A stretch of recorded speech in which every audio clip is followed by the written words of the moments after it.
자, 문학 작품 보면은 18번부터 21번, 18번부터 21번 보면은 상사동기. 내가 고전 산문 못 맞춘 건 이번이 처음이야. 어우, 짜증나. 자, 근데 일단 지금 봐봐라. 너네 보통 고전 산문 같은 경우에는 갈등 구조가 단순하고, 그리고 처음에 지금 봐라. 10여일이 지날 무렵 노비 막동이 눈물을 흘리며 말했다. 난군께서 늘 언행이 호방하시고 재주가 무리 중에 탁월에 거침없으시더니 요즘에는 울적해 하시니 말 못할 근심이 있는 듯하옵니다. 사모하는 이라도 있으신지요? 자, 그러면 지금 보니까 봐라. 난군이라는 사람이 평소와 달리 요즘 근심이 많아요. 그걸 난군의 노비인 막동이가 눈치채고 걱정하고 있는 상황이야. 그러니까 소설 처음 읽어봤을 때 처음부터 상황이 나오잖아. 그러면 이건 되게 쉬운 소설이거든. 왜냐면 상황이 처음부터 안 나오면은 우리가 봐봐라. 시를 보더라도 화대상정이라고 얘기했고, 그치? 그 다음에 이제 소설을 보더라도 상황이랑 갈등을 파악하는 게 제일 중요한데 지금 여기 상황이 먼저 나왔어요. 그치? 자, 그래가지고 이제 지금 보니까 김생이 슬퍼하며 느낀 바를 사실대로 말하니 막동이 한참 생각하고 말했다. 소인이 난군을 위해 미륵에 한 계책을 올릴 테니 난군께서 애태울 일이 없으십니다. 그게 무엇이더냐? 난군께서 급히 주효를 성대히 마련하시고 바로 미인이 머문 집에 가셔서 손님을 전별하는 하십시오. 방 하나를 빌려 잔치를 벌이시고 이놈을 불러 손님을 모셔오라 하시면 제가 명을 받들어 나갔다가 한시경우에 돌아와 손님이 오십니다. 라고 하죠. 난군께서 다시 명하시면 제가 또 명을 받고 날이 저물 듯더라 손님께서 오늘은 순결객이 많아 쉼이 취해 갈 수 없으니 내일 꼭 가겠노라 하셨습니다. 라고 하지요. 이때 난군께서 주인을 불러 앉으라 하시고 그 주효를 먹게 하고 기색을 드러내지 말고 물러나십시오.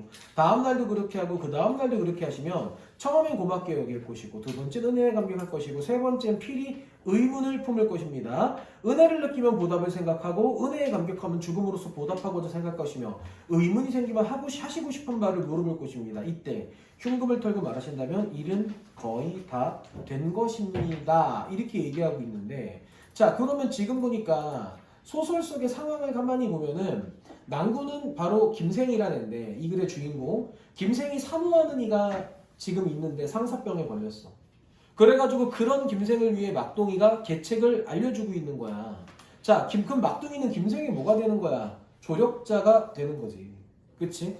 그러면은 지금 김생이 누군가를 좋아하고 있는 상황인데, 그치? 그런데 어떤 상황에 해결책을 내놓지 못하고 있다가 막동이가 해결책을 제시해 주고 있는 그런 상황이더라. 이렇게. 자, 그러면 지금 봐봐라. 여기까지 읽고 한번 먼저 문제를 볼 건데 나는 18번 문제를 왜 이게 오답률 6인지 이해를 못하겠는데, 시간 표지를 활용하여 사건의 추이를 드러낸다? 시간 표지가 뭐야? 시간과 관련된 거지. 첫 줄에 나오잖아. 10여일이 지날 무렵이라고. 그러면은 어떤 사건이 지금 뭐가 되는 거야? 10여일이 벌어지고 10여일이 지났다는 거잖아. 그럼 기존에 어떤 사건이 벌어지고 10여일이 지났다는 거니까 그럼 시간 표지 활용했고 사건 추이 드러난다고. 그러니까 18번 답은 1번이야. 근데 이게 1번을 선택한 애들이 46.5%인데 이걸 틀린 애들이 제일 많이 선택한 게 3번이거든? 3번? 이게 27.3%나 나왔는데 인물에 대한 논평을 활용하여 갈등의 해소 방안을 제시한다. 인물에 대한 논평이 뭐지? 바로 서술자의 개입. 편집자적인 논평이지. 그치? 고전소설에서 편집자적인 논평이 굉장히 잘 나오잖아. 그러니까 이걸 있을 거라고 생각을 하고 접근을 한단 말이야. 물론 올바른 접근이야. 그런데 그 서술자의 개입이 갈등의 해소 방안이냐를 확인해 봐야 된다는 건데, 그럼 인물에 대한 논평이 지금 어딨냐면은 어우 슈바 대화가 아닌 걸 찾아야지.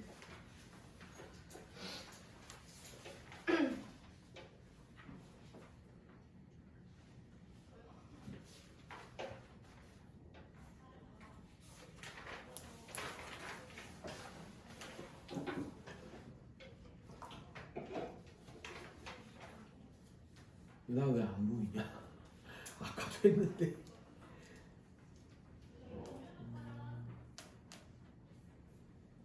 바꿔서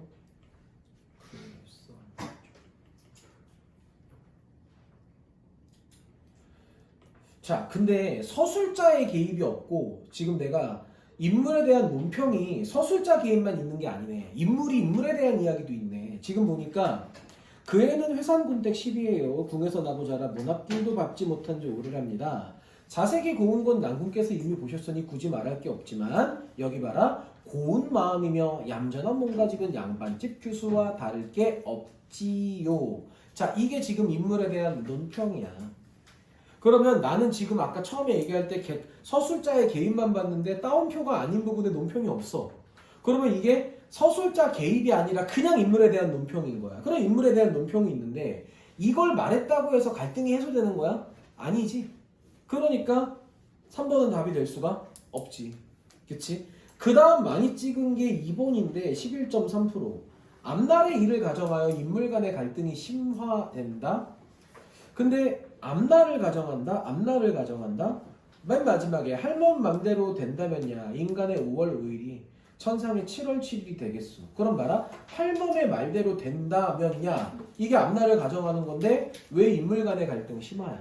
갈등이 풀리는 거지. 그치? 내적 갈등이 풀리는 거지. 인물 간 갈등이 아니라. 그래서 18번 답은 1번이고 그 다음에 19, 20, 21번 중에 혹시 틀린 거 있니?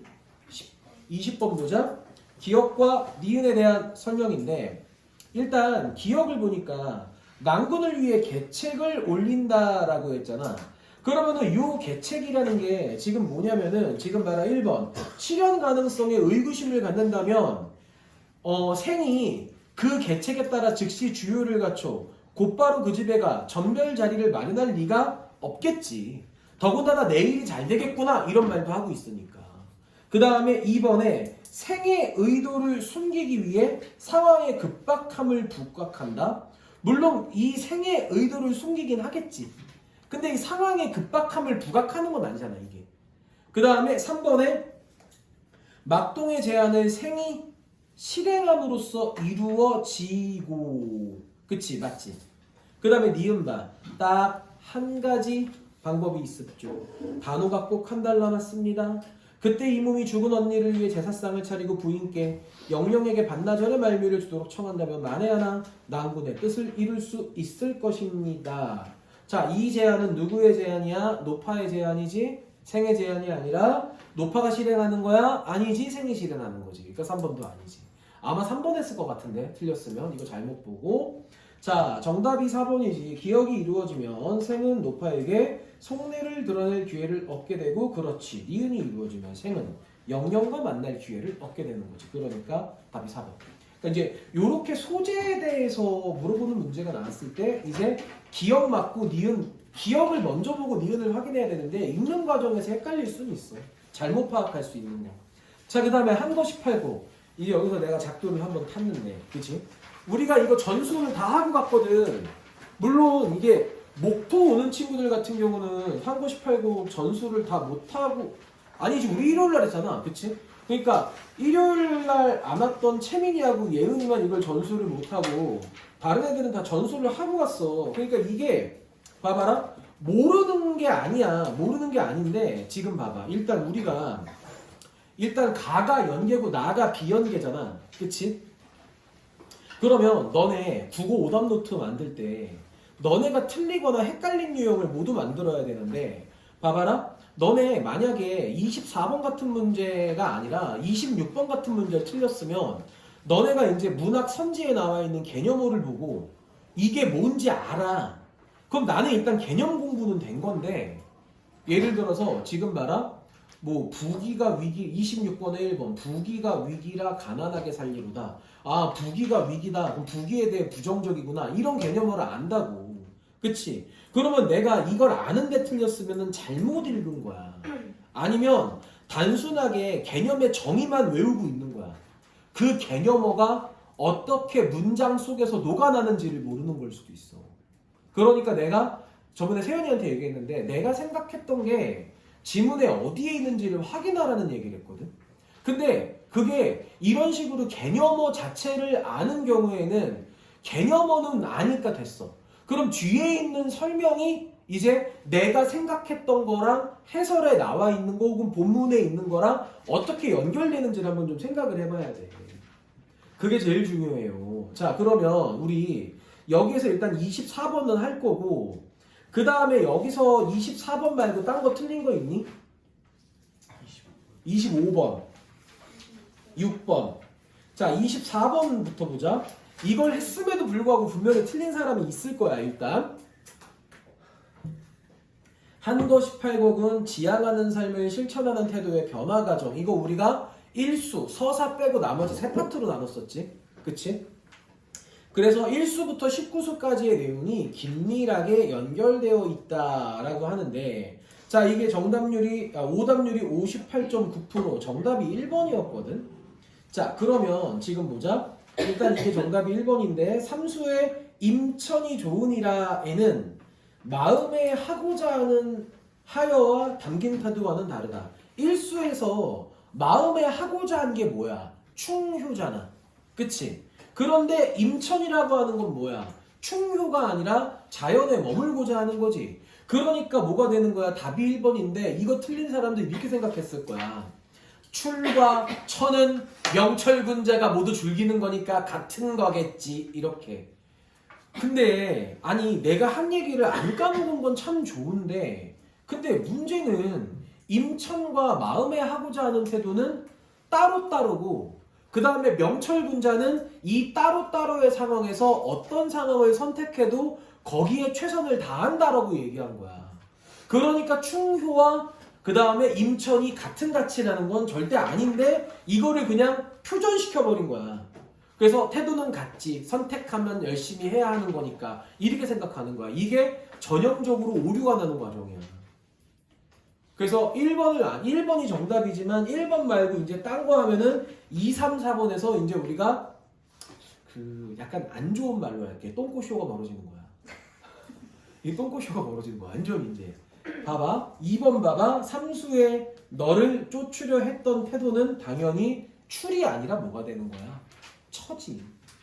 여기서 지금 봐라. 너를 쫓는다가 지금 누구냐? 무심 어조잖아. 얘들이 어디 있는 건데? 자연에 있는 애들이잖아. 근데 출은 뭐 하는 거야? 치군택민하는 건데? 어조를 만나는 곳이 아니지.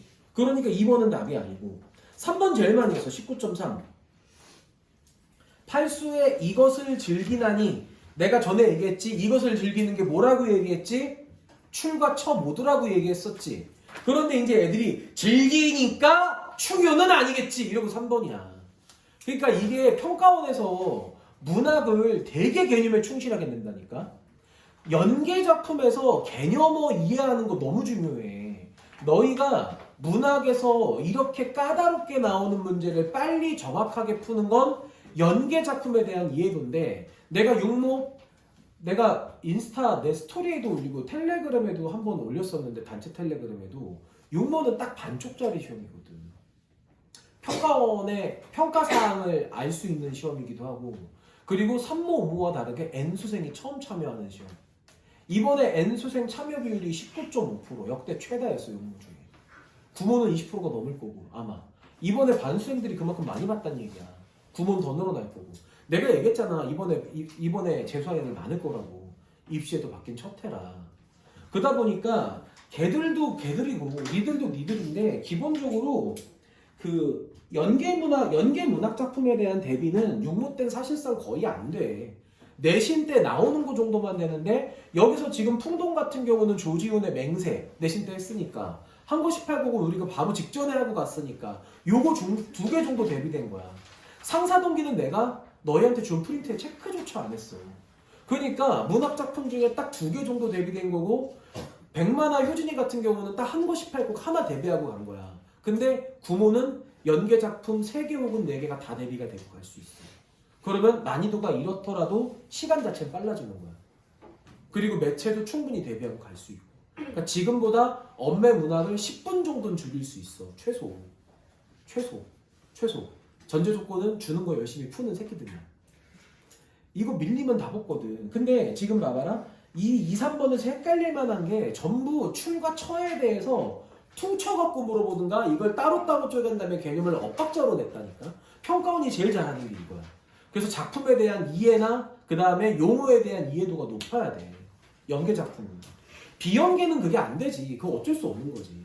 자, 그 다음에 4번도 15.6%나 했는데 13수 달 아래 누운 모습은 절로 한가했던 삶으로 돌아가고 싶어 한다라는 거야. 이거 많이 했어. 달 아래 누운 모습은 뭐야? 자연에서 지내는 거지. 절로 한가했던 모습도 뭐야? 자연에서 지내는 거지. 근데 둘 다 자연에서 지내는데 왜 글로 돌아가? 풍동고 3 김세현이 풍동고로 전학 가고 싶어 한다. 말이 돼? 안 되지. 그 말 여기서 하고 있는 거잖아. 그러니까 4번도 말이 안 된다. 자, 그 다음에 25번 보자. 의리와 그 다음에 이욕. 의리와 그 다음에 이욕에 대한 얘기인데, 자, 이런 비연계 작품 같은 경우에는 일단 뭐 빠르게 읽고 풀어보는 게 가장 중요해. 빠르게 읽고 풀어보는 게 가장 중요하고, 특히나 여기 같은 경우는 뭐지?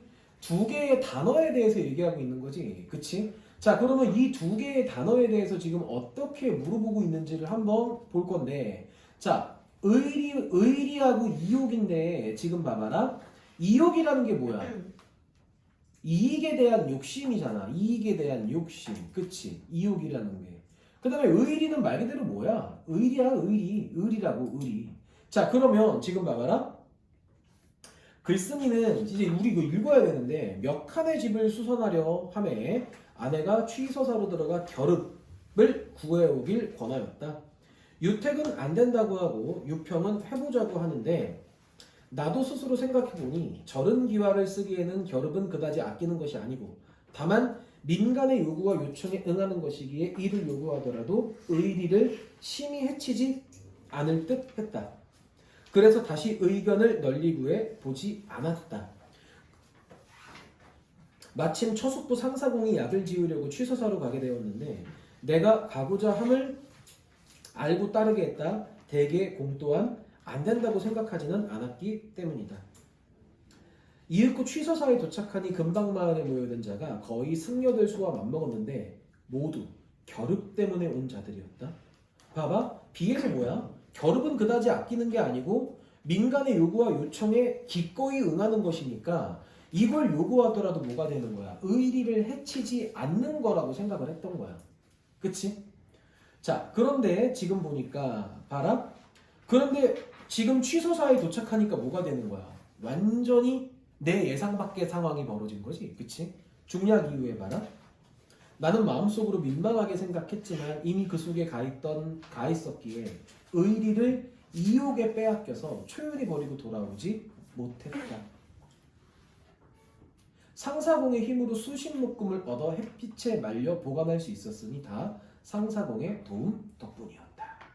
자, 그러면 지금 봐봐라. 덜 읽었는데 일단 1번 겨릅을 얻은 건 다행스럽게 여겼는데 이욕에 빠졌기 때문이라고 하면 알 수가 없고, 그 다음에 글쓴이의 아내가 자신에게 취서사에 가길 권했다. 이거는 D 처음에 나오지. 아내가 취서사로 들어가 겨릅을 구해오길 권했다. 근데 이욕에 빠지게 될 줄 몰랐기 때문에 이건 알 수가 없고, 그 다음 3번에 겨릅을 얻도록 상사공이 자신을 도와준 건 맞아. 근데 글쓴이가 의리를 해치는 걱정, 이것도 알 수가 없지. 그 다음 4번에 취서사에 가는 걸 유택이 반대했다. 지금 보니까 유택은 안 된다고 하고 유평은 해보자고 한 거야. 그러면 글쓴이를 아껴 의리를 해치지 않길 바랬다? 알 수 없고, 그 다음에 유평이 동의한 것도 맞는데 뒤에 거 알 수 없지. 절대. 그럼 뭐야? 다 읽어봐야 되네. 그지? 자, 그럼 계속해서 읽어보자. 스스로 헛걸음하지 않은 걸 매우 다행스럽게 여겼는데 집으로 돌아오자 멍하기가 마치 술에서 막 깨어난 사람이 잔뜩 취했을 때 되짚어 생각하는 듯했다. 내 아내는 비록 원대한 식견이 있는 사람이 아니지만 내가 항상 곤궁함 때문에 치욕을 입을까 걱정했으니 가령 이와 같을 줄 알았다면 반드시 나의 행차를 권하지 않았을 것이고 유평도 또한 마땅히 찬동하지 않았을 것이다. 자, 2번 4번 어때? 제껴야지. 그치? 자, 그 다음에 상사공은 청렴하고 정직하여 주고받음이 구차하지 않다. 거처하는 집 아래채가 3칸의 초가집이기 마땅히 겨릅이 필요하였을 것이다. 그리고 막 삼계서원 원장이 되었는데 취서사가 바로 삼계서원에 귀속된 절이었다. 그때 서원의 노비가 개인적으로 취서사에 가서 머물고 있는 자가 서너 명 있었으니 진실로 가지려고 하면 힘이 없을 걱정이 없었다. 그런데 담담하게 한마디도 간섭함이 없었으니 그 마음속으로 반드시 나를 비난하였을 것이다. 그런데도 애써 나를 위하여 저와 같이 마음과 힘을 써주신 건 다만 나의 곤궁함을 불쌍히 여겨서일 뿐이었으리라. 그러면 글쓴이가 3번에 의리를 해칠 걸 걱정한 거야? 의리를 해칠 걸 걱정한 거야? 아니잖아. 뭐라고 얘기하니? 나를 위하여 마음을 써준 게 단순하게 나의 곤궁함이 불쌍했을 거라고 추측하고 있는 거지. 의리를 해칠 거라고 걱정한 게 아니잖아. 그러니까 뭐야? 답은 3번이지. 그치? 자, 그 다음에 26번. 26번 보자. 가에서 부귀는 위기니까 가난하게 살겠다. 결국에 자신이 선택한 가치는 뭐야? 자연 속의 삶이지. 이걸 추구하려는 작가의 태도 드러나고 있잖아. 그치? 3번에 세상에 티끌 마음이 털럭 머리카락 하나만큼도 없다라고 하는 건데 세속적 가치에 구애되지 않는 거고, 그 다음에 가에서 도무지 할 일이 없다. 도무지 할 일이 없는 거 내가 뭐라고 얘기했지? 자연에서의 삶이 한가하다고 얘기했잖아. 이거 제목인 한거라고 내가 얘기했었다고.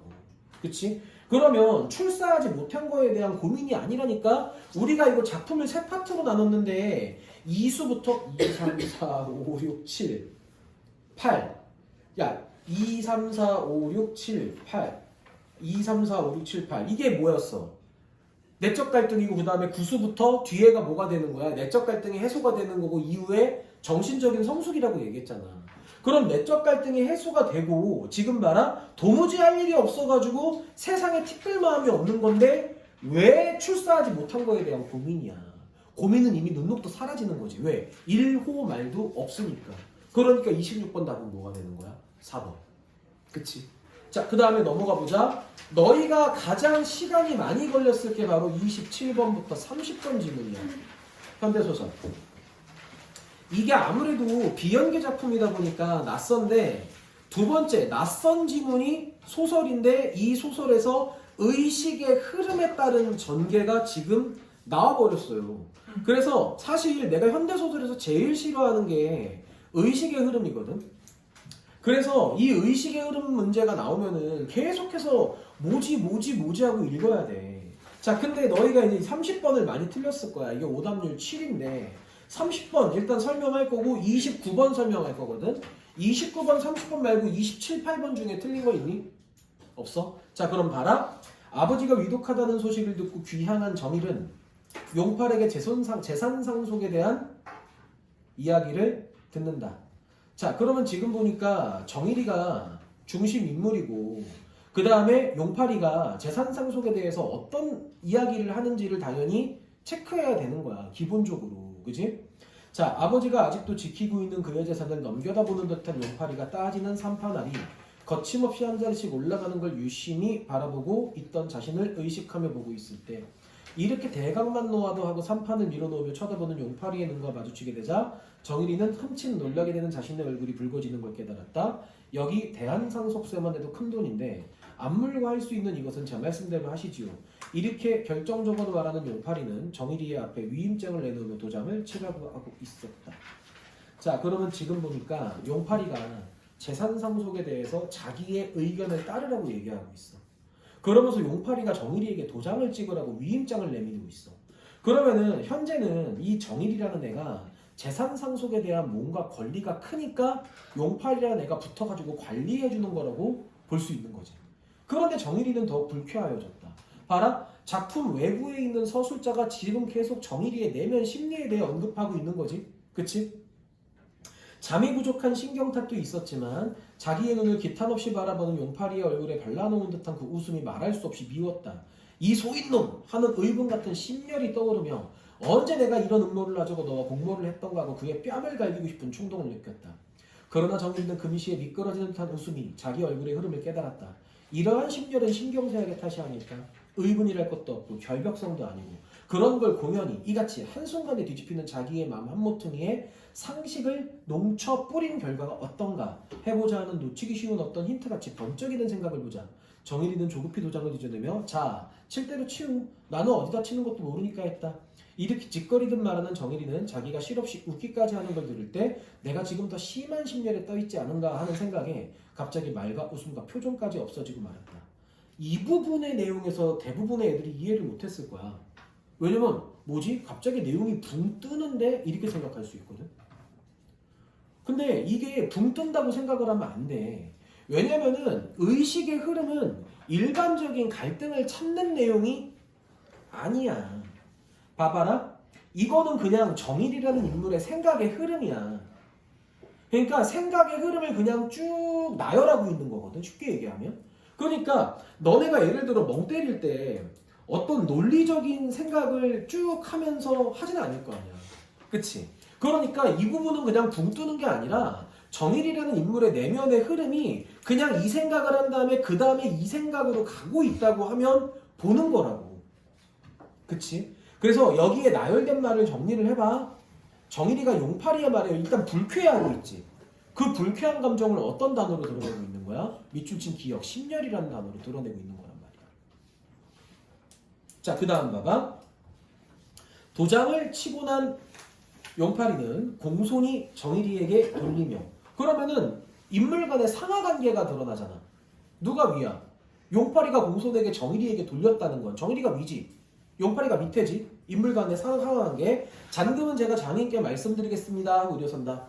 중문으로 들어가는 용팔이의 뒷모양을 바라보던 정일이는 갑자기 불러내고 싶었다. 궁둥이를 들먹하고 부르는 손짓까지 하였으나 탄력 없이 벌어진 입에는 말이 나오지 않았다. 창졸간의 용팔이를 어떻게 불러야 할지 몰라 주저되는 것 같이 생각되었다. 중문 안으로 들어가는 용팔이의 뒷모양은 마치 심한 장난을 꾸미다가 용기를 못 내는 자기를 남겨두고 그걸 못해?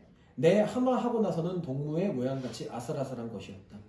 종식 용팔이가 중문 안으로 사라져 불러낼 기회를 놓치고 말았다고 후회하면서도 내가 정말 후회하는 것이라며 지금이라도 따라가서 붙들 수도 있지 않은가 이렇게 생각하는 정일이는 용팔이가 이 말을 시작하였을 때부터 자기는 육감으로 벌써 얘기하였던지도 모를 일이 지금 일어나리라는 기대가 앞서는 걸 느끼며 정일이는 실험의 결과를 기다리는 듯 숨을 죽이고 귀를 기울이고 있었다. 그러면 봐라. 여기에서 정일이의 내면은 용팔이가 못마땅해. 들어가는 용팔이를 잡으려고 했어. 근데 뭐야? 잡지 못했어. 그러면 정일이는 용팔이에 대해서 기분이 나쁘지만 겉으로 드러내지 않아.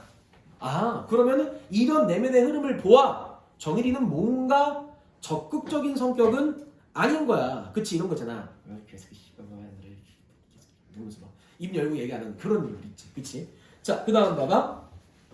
예사로운 말소리는 들리지는 않을 거리이므로 긴장한 정일이의 귀에도 한참 동안 아무런 말도 들리지 않았다. 아버지도 조금씩 죽음에 굴복하고 마는가 이렇게 생각되어 정일이는 긴장하였더니만큼 허전한 실망에 담배를 붙이려고 성냥을 그었을 때 자기의 귀를 때리는 듯한 아버지의 격분한 고함 소리를 들었다. 여기에 직접적으로 언급되진 않았지만 용팔이는 아마도 안에 있는 아버지를 보러 갔을 거야. 그럼 용팔이가 말한 장인은 바로 아버지겠지. 그치? 그러면은 갑자기 아버지가 씨발 이렇게 소리 지른 건 방에 들어간 용팔이 때문에 아버지가 빡쳤을 거라고 볼 수 있다는 거지. 그러면 아마도 용팔이는 정일이 여동생의 남편 정도로 이해하면 되는 거고. 그치? 그러니까 효진이로 치면은 용팔이는 누가 되는 거야? 다의 남편이야. 다의 남편이라고. 그치? 네 아래 동서 정도 되는 거야. 자, 중략 이후에 자, 중략이 나오면은 당연히 앞뒤 내용이 왜 이어지는지를 생각하면서 읽어야 되겠지. 그냥 멍 때리고 있는 게 아니라. 자, 사실 이렇게 되어서까지도 죽기가 싫은가 하고 아버지를 눈치 풀리고 바라보는 자기는 죽음의 공포를 해탈한 무슨 수양이 있는 것이 아니라 단지 애써 살려는 의지력이 없는 것뿐이다. 아버지는 한 번도 자기의 생활을 회의하거나 죽음을 생각할 필요가 없었던 사람이므로 이같이 죽음과 싸울 수 있는 것이 아닐까 생각했다. 그래서 정일이는 어떤 위대한 의지력을 우러러보는 듯한 마음으로 아버지의 고통을 바라보고 있는 자기를 발견하는 때가 있었다. 지금 여기는 아픈 아버지에 대한 정일이의 생각이야. 근데 아버지는 죽음과 싸우는 의지력이 있고 정일이는 그다지 살고자 하는 의지력이 없어요. 그러니까 아버지가 살아온 삶, 바로 죽음과 싸우려는 의지가 있는 그런 아버지의 삶을 정일이가 관찰하고 있는 거야. 근데 그런 정일이의 내면을 누가? 서술자가 끄집어내고 있는 거지. 역시 의식의 흐름이지 계속. 그치? 아직까지 뭔가 갈등 구조는 딱히 없어. 그냥 아버지가 용팔이한테 소리 지른 거 빼고. 그치? 그때 심한 구토를 한 후부터 한 방울 물도 먹지 못하고 혓바닥을 죽이는 것만으로 심한 구역을 하게 된 만수 노인은 아무도 아버지겠지. 물을 보기라도 하겠다고 했다. 정일이는 요를 두겨서 병상을 도두고 아버지가 바라보기 편한 곳에 물그릇을 놓아드렸다. 그러나 물그릇을 바라보기에 피곤한 병인은 어디나 눈 가는 곳에 물이 보이기를 원했다. 그래서 큰 어항을 병실 가득 늘어놓고 물을 채워놓았다. 병인은 이 어항에서 저 어항으로 서늘한 감각을 시선으로 할 듯이 돌려보다가 그도 만족하지 못하여 시원히 흐르는 물이 보고 싶다고 하였다. 환장하겠네. 정일이는 아버지가 보기 편한 곳에 큰 물그릇을 놓고 대접으로 물을 떠서 작은 폭포같이 들이쏟고 또 떠서는 들이쏟기를 계속했다. 만수 노인은 꺼멓게 탄 혀를 입 밖에 내놓고 황홀한 눈으로 들이우는 물줄기를 바라보고 있었다. 봐봐. 아버지가 처음에 물그릇을 보고 싶어 했어. 그 다음에 큰 어항 여러 개. 그 다음엔 흐르는 물. 그럼 앞의 내용과 연결해 봤을 때 이렇게 물그릇을 본 다음에 큰 어항을 여러 개 보고 싶어 하다가 나중에 흐르는 물을 보고 싶어 하는 게 바로 앞단락에 나와 있는 아버지의 뭐와 관련돼 있는 거야? 아버지가 죽음과 싸우고자 하는 의지와 관련돼 있다는 거지. 그치? 내가 지금 이렇게 설명하는 거는 한 번도 문학할 때 설명한 적이 없는 방식이야. 거의 독서 설명하듯이 하고 있어. 단락단락 끊어서. 비연계 작품 같은 경우에 특히나 내면의 의식의 흐름이라 그래. 그냥 대화나 행동이면 이렇게 안 해. 내가 그래서 이런 종류의 작품을 되게 싫어해. 너네도 와중에 뭐 가장 대표적인 케이스가 이상의 날개 혹은 소설가 구보씨의 1일 같은 그런 내면의 의식이 나오잖아. 그럼 무조건 달락달락 끊어가지고 계속 독서 지문 읽듯이 봐야 돼. 그래서 내면에 어떻게 흘러가고 있는지 파악하는 거야. 앞뒤 다 빠져가면서. 그래서 이런 애들이 시간이 많이 걸려. 소설에 박태원의 소설 나오잖아. 만약에 수능에서. 그치? 아직 수능 완성 너네 무슨 작품이 있는지 모르지. 그치? 수능 완성 산 사람 있나? 이번에 문학 작품 헬이야. 거지 같거든? 근데 비연계에서 만약에 의식의 흐름이 나오잖아. 읽어보니까 뭔가 대화가 없이 계속 누군가가 의식의 흐름을 얘기하잖아. 그러면 배시시 웃고 1교시부터 좆됐다라고 생각하면 돼. 그래, 배시시 웃고 1교시부터 좆됐다. 이건 멘탈 싸움이다. 그럼 이제 수학이 강한 애들은 수학에서 만회하자가 되는 거고 수학이 약한 애들은 점심시간을 위해 체력을 충전하자. 그래야 영어부터 승부를 볼 수 있으니까. 요게 만약에 수능에 나왔잖아. 니네 다 되졌어. 이런 의식의 흐름에 수능이 나는데 다 되졌다고. 진짜 시간 많이 걸려. 긴장도 하고. 차라리 육모에 나오면 다행이야. 자, 그 다음 보자. 자, 그 다음 보니까 그 눈을 볼 때 정일이는 걷잡을 사이도 없이 자기의 눈에 눈물이 솟아오름을 참을 수가 없었다. 일찍이 그러한 눈을 본 기억이 없다고 생각했다. 더욱이 아버지의 얼굴에서 자기의 아버지에게서 저러한 동경에 사무치는 황홀한 눈을 보게 되는 게 의외라고 할 밖에 없었다. 자, 물을 바라보는 아버지의 눈을 보고 동경과 황홀함을 느끼고 되게 낯설어하고 있어요. 그치? 그러면 지금 봐라. 이 니은의 서늘한 감각을 첫 번째 물을 보기라고 하겠다 연결해봐. 두 번째 큰 물그릇에 연결해. 세 번째 눈 가는 곳에 물이 보이기를 원하였다 연결해. 네 번째 큰 어항에 연결해. 다섯 번째 시원히 흐르는 물이 보고 싶다 연결해. 그 다음에 그게 뭐가 되는 거야? 그 앞에 나와 있는 위대한 의지력과 연결하면 되는 거야. 그러면 이제 기억과 니은에 대한 이해가 조금 됐을 텐데, 자, 그러면 기억은, 자, 29번의 1번 기억은 용파리의 웃음에 대한 정일의 불쾌감으로 발생하는 게 맞아. 근데 니은은 아버지가 내비치는 황홀한 눈으로 인해 발생하는 게 아니야. 니은은 아버지가 어항을 관찰할 때 보이는 반응인데 처음에 만족하지 못하니까 떨어지는 물로 바꾼 다음에 황홀한 눈을 하는 거잖아. 그러니까 1번은 틀린 거고 2번에 갈등 끝에 도장을 찍음으로써 자, 정일이는 이전부터 기억을 느꼈지. 그 다음에 도장을 찍었지. 그치? 그러니까 갈등 끝에 도장을 찍었다? 지금 신열이 떠오르는 건 기존부터 느낀 거라니까? 그러니까 뭐가 되는 거야? 여기에서는 이전부터 기억을 느끼기 때문에 도장을 찍음으로써 지속된다고 볼 수 없는 거. 3번 기억은 정일이의 신경쇠약을 일으킨다? 근데 이게 신경쇠약을 일으키는 원인이니? 기억 신열 때문에 신경쇠약이 발생한 거야? 그 전부터 신경쇠약이 있었던 거 아니야? 그러니까 심혈을 떠오르는 거지. 여기 내가 이게 내가 일단 땡큐 투 김세현. 왜냐면 제가 이거 이해가 안 되는 부분이 있었대. 나 이 소설 모르는 거거든. 읽었어. 어저께 그냥 쭉 읽어봤어. 다는 못 읽었어. 다는 못 읽었는데 이 작품에 등장하는 정일이가 굉장히 신경질적이면서 편집증적이 있는 애로 나와. 그래가지고 늘 신경쇠약을 갖고 있는 애거든. 사람에 대해서 끊임없이 불신하고 의심하고. 그러니까 이전부터 신경쇠약이 있는데 용팔이가 마음에 안 드는 거야. 그러니까 그 심열이 더 빡. 그러니까 기억 때문에 심열이 생긴 게 아니라 이미 뭐가 되는 거야? 이미 신경쇠약이 있는데 기억 때문에 그게 더 심해진다고 볼 수 있는 거야. 그 다음에 4번 봐봐. 용팔이에 대한 미움이 뺨을 갈기고 싶은 충동으로 격화되고 있는 거 맞지? 그치? 물그릇에서 어항 들이우는 물줄기로 어때? 점점점 심화되고 있는 거지. 그러니까 답은 4번. 그 다음에 5번에 용팔이의 공모 요구로 인해 표면화된 정일의 물질지향적인 태도라고? 아니 이거 5번 한 사람 있나 혹시? 27번에 5번 없어? 시원이 5번 했어? 왜냐면 이게 5번을 한 게 아마 5번을 했다는 거는 이 소설 내용이 되게 머리에 안 들어왔을 거야.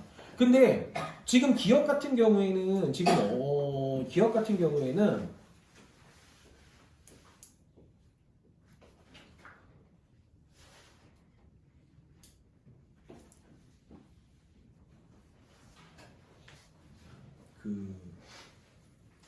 그 정일이가 기억에 언제 내가 이런 음모를 하자고 너와 공모를 하였던가 라는 말. 그러면 지금 보니까 용팔이의 공모 요구로 인해 표면화된 물질지향적인 태도다? 근데 공모는 이미 과거에 이루어졌어. 이 말을 통해 짐작할 수 있어. 그러니까 기억이 공모 요구로 발생했다고는 볼 수 없는 거야. 왜? 공모는 이미 과거에 벌어진 거니까. 근데 이 부분의 내용이 그냥 머리에 안 들어가니까 이게 공모인가 보다. 그래서 짜증이 나는 거다라고 생각할 수 있는 거지. 그래서 내면 심리 흐름의 소설이 어렵다는 거야. 자, 30번 보자. 무성격자. 이게 성격이 없다는 얘기네. 그렇지? 자신이 구속하는 속물적인 욕망을 경멸하고 현실에서의 적극적인 행동을 주저하는 한편 자신과 주변의 관심을 기울인다. 그는 주변 대상을 관찰하여 그 의미를 파악하고 주변의 관심을 집중한다. 그 다음에 그 의미를 파악하고 파악한 내용에 반응하며 그런 자신을 분석하기도 한다. 나 이런 애들 존나 싫어. 나가 관찰과 분석을 수행하는 자신의 내면마저 대상함으로써 인간 심리의 중충적인 구조를 드러낸다라고 하는데 이게 정답이 2번 48.3%인데 3, 4번을 제일 많이 했어. 일단 1번하고 5번은 안 했을 거야.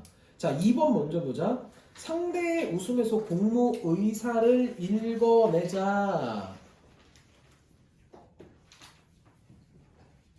얼굴에 흐르는 미끄러지는 듯한 웃음을 깨닫는 데에서 상대방에게 대한 불쾌감을 웃음으로 무마하려는 자신을 의식하는 모습을 찾을 수 있다. 일단 내가 너와 공모를 했던가? 이 부분. 그러면 그 웃음에서 이걸 읽어내고 불쾌함을 느끼고 뺨을 갈기고 싶은 충동을 느끼는 게 맞아. 그리고 자신의 얼굴에 흐르는 웃음을 깨달은 것도 맞아. 이거는 용팔이에 대한 불쾌한 마음을 지금 무마하려는 거야? 아니면 자, 이게 기억과 연결되는 거야. 심열이 떠오르며 금세 자기의 얼굴에 그러한 웃음이 흐르는 걸 깨달았다? 그럼 뭐 때문에 웃는 거야? 무마시키려고 웃는 게 아니지. 심열 때문에 웃는 거지. 그치? 그래가지고 답이 2번이야. 심열 때문에 웃는 거야. 심열 때문에. 그러니까 정일 자신의 신경쇠약 때문에 그 신경쇠약에서 비롯된 심열 때문에 그냥 이렇게 웃는 거라고. 무마하려는 게 아니라. 얘는 갈등 관계를 드러내지 못하는 사람이라니까. 그러니까 무마고 무구가 없어요. 그러니까 이게 지금 이 A라는 단락 전체에서 심열이 차지하고 있는 그 비중이 굉장히 상당해. 그러니까 그 모든 게 다 심열과 관련 지은 상태로 이해를 해야 한다는 거. 3번 봐봐. 15.2%인데 중문 안으로 들어가는 상대를 불러내지 못하고 자신이 그를 부르지 못하는 이유를 생각하는 데에서 행동을 주저하고 자신에게로 관심을 돌린다. 그치? 자신에게로 관심을 돌리는 거 맞지? 왜?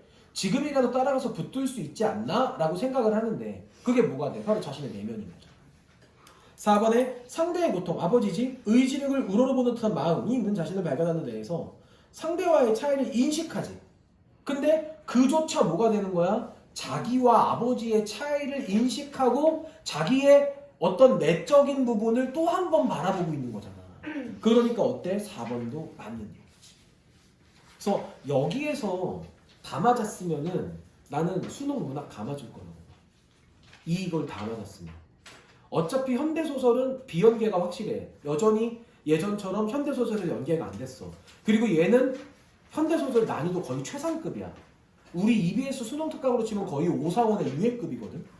근데 유예는 우리가 했으니까 나오면 풀 수 있는데 이건 안 했던 거잖아. 그러니까 여기에서 이 문제를 다 맞을 정도면 수능 문학은 충분히 다 맞출 수 있는 거고 20번, 30번 중에 하나 틀리고 나머지 다 맞았으면 충분히 잘하고 있는 거야. 그 정도로 이거 어려웠어. 29, 30번 둘 다 틀렸다? 나는 평균. 나는 평균. 근데 여기서 다 틀렸다? 시간이 부족했니? 4개 다 틀렸다. 시간이 부족했니? 라고 볼 수 있는 거고 3개 틀렸다. 그래 시간이 부족했니? 좀 더 열심히 하자 이렇게. 2개는 쏘쏘. 하나는 잘했어요. 4개 다 맞은 건 매우 잘했어요. 그 정도로 어려웠어. 얘는. 자, 그 다음에 조지훈의 맹세하고 오규원의 봄이 있는 시를 볼 건데 33번이 좀 어려웠어. 오답률 2위였거든. 자, 33번 말고 틀린 것도 뭐 있니? 34번 안 틀렸니? 33, 34. 자, 일단 33번. 화자가 바라보는 세상은 해돋는 아침과 같이 어둠을 벗어나 밝음을 회복한 세상일 거야. 맞잖아. 야, 근데 이거를 18.1%의 애들이 찍었다니까? 이해가 안 돼. 이걸 왜 18.1%가 찍고 앉아있냐고.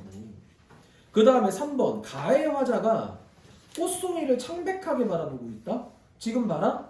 우리 이거 어둠에 창백한 꽃송이 봐봐. 맞잖아. 그지? 그러면은 지금 보니까 가봐라. 가는 부재하는 님을 기다리며 더 나은 세상에 대한 바람을 드러내. 그러나 가는 대상에게 의미를 부여하는 화자의 시선이 두드러져.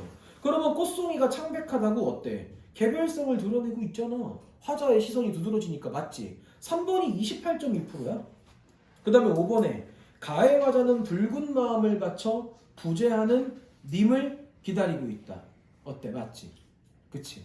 그러면 이제 우리가 3번과 5번을 중심으로 나를 볼 건데 나 원래 비연계는 설명을 안 하는데 이거는 그냥 한번 해볼게. 왜냐면 오규원이 좀 시가 어려워. 자, 저기 저 담벼, 저기 저 라일락, 저기 저 별. 자, 담벼, 라일락, 별 묶어야 돼. 그 다음에 그리고 저기 저 우리 집에 개똥 하나도 묶어봐. 그래, 모두 이리 와. 내 언어 속에 서라. 그러면 지금 여러 대상이 나와 있지. 담벽과 라일락과 별과 심지어 개똥 하나까지.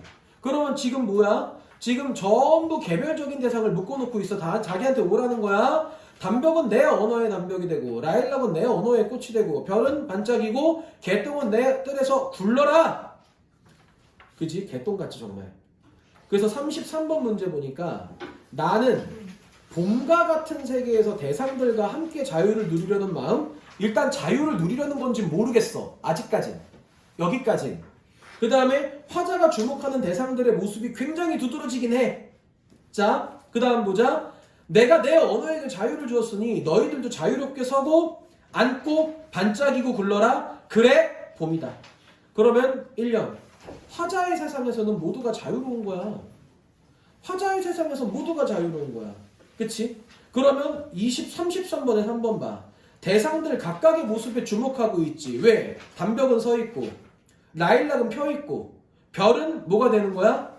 반짝이고 개똥은 뭐야? 굴르고. 그치? 이렇게 하나하나의 모습에 주목하여 하나하나의 개별적인 모습을 다 드러내고 있잖아. 그럼 뭐가 돼? 33번에 3번? 맞지? 그 다음에 봄은 자유다. 봄은 자유다. 자 봐라. 꽃피고 싶은 놈 꽃피고 입 달고 싶은 놈 입 달고 반짝이고 싶은 놈 반짝이고 아지랑이이고 싶은 놈은 아지랑이가 되었다. 봄이 자유가 아니라면 꽃피는 지옥이라고 하자. 그래 봄은 지옥이다. 이름이 지옥이라고 해서 필 꽃이 안 피고 반짝이게 안 반짝이던가? 외부 상황과 상관없어. 지옥이라는 이름을 부여했다고 해서 봄이라는 상황 자체는 바뀌어 안 바뀌어? 안 바뀌는 거지 그치? 내 말이 옳으면 자유다. 마음대로 뛰어라 라고 하는 거야. 그러면 지금 봐봐라. 33번에 5번에 단벽 안에서 봄과 같은 세계를 지금 대상들과 왜 공유하냐? 자유인데. 자유잖아. 그치? 지금 여기서 화자는 단벽 안에서 봄과 같은 세계를 대상들과 공유하는 게 아니에요. 공유가 아니라 지금 뭐가 되는 거야? 각자 다 알아서 자유를 즐기는 거라니까? 봄은 자유라니까? 봄은 자유인데 뭘 공유해? 각자 알아서 즐기는 거지. 그치? 화자가 명명하고 있는 대상들은 모두 자유로운 거야. 그러니까 공유가 아니야. 공유면은 예를 들어 핸드크림을 공유해. 나하고 서연이가. 근데 내가 이거를 샤워한 다음에 몸에 발라. 욕할 거 아니야. 나는 자유롭게 이걸 막 몸에 바르는데 야 이 대머리 개새끼야 공유하는 걸 왜 몸에 발라. 자유롭냐? 아니잖아. 그러니까 공유는 자유가 아니에요. 그러니까 이게 개념어의 연관성이야. 이거에 대한 이해도가 있냐 없냐라는 거지 비연계에서.